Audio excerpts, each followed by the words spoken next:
बता रहे अपने दर्शकों को कि प्रधानमंत्री नरेंद्र मोदी आज उत्तराखंड दौरे पर रहेंगे और इस बीच कांग्रेस नेता पीएम मोदी को एक ज्ञापन सौंपेंगे।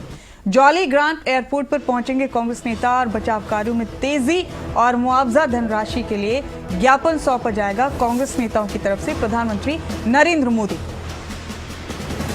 इस पर भी बात करेंगे अपने ब्यूरो हेड राव शफात अली से। राव शफात, प्रधानमंत्री को कांग्रेस की तरफ से ज्ञापन सौंपा जाएगा ताकि राहत बचाव कार्यों में तेजी आई जा सके। मुआवजे की रकम को लेकर भी इस ज्ञापन में जिक्र होगा। जान सकते हैं क्या क्या मांगों को लेकर ये ज्ञापन प्रधानमंत्री को सौंपने की तैयारी है कांग्रेस की तरफ से। एयरपोर्ट पर ही ये ज्ञापन सौंप दिया जाएगा उन्हें। कांग्रेस का कौन कौन सा चेहरा इसमें शामिल होगा इस डेलीगेशन में जो ज्ञापन सौंपने वाला है प्रधानमंत्री को? क्या मांगे हैं इनकी?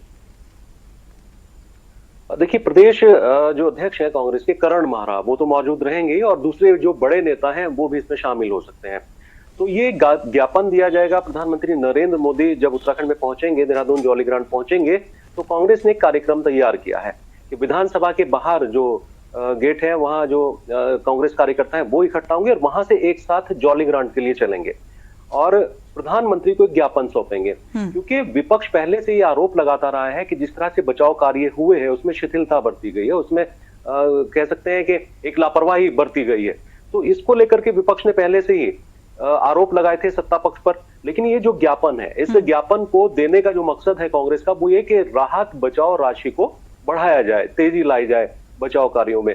तो ये ज्ञापन प्रधानमंत्री को सौंपा जाएगा। लेकिन अब प्रधानमंत्री तक ज्ञापन देने के लिए कांग्रेस जन पहुंचते हैं या नहीं पहुंचते हैं, क्योंकि सिक्योरिटी चप्पे चप्पे पर मौजूद है। क्या उनको परमिशन मिलेगी प्रधानमंत्री से मिलने की या नहीं मिलेगी? लेकिन अपनी बात को रखने के लिए कांग्रेस के जो नेता हैं, कांग्रेस के जो कार्यकर्ता हैं, वो देहरादून से चलेंगे और जॉली ग्रांट पहुंचेंगे जब प्रधानमंत्री पहुंचेंगे उनको ज्ञापन देने के लिए। जी राव शफात, इस बार बड़ी तबाही मचाई है कुदरत ने उत्तराखंड में भी, और इस बार पूरा उत्तर भारत एक तरह से तबाही के कगार पर नजर आया जब मौसम ने दस्तक दी, जब मानसून ने दस्तक दी है। उत्तराखंड के हवाले से कैसे हम इन हालात का जायजा ले सकते हैं आपके जरिए राव शफात? कितना नुकसान हुआ है, जानी नुकसान कितना हुआ है कुदरती आफत में, माली नुकसान का पैमाना क्या है?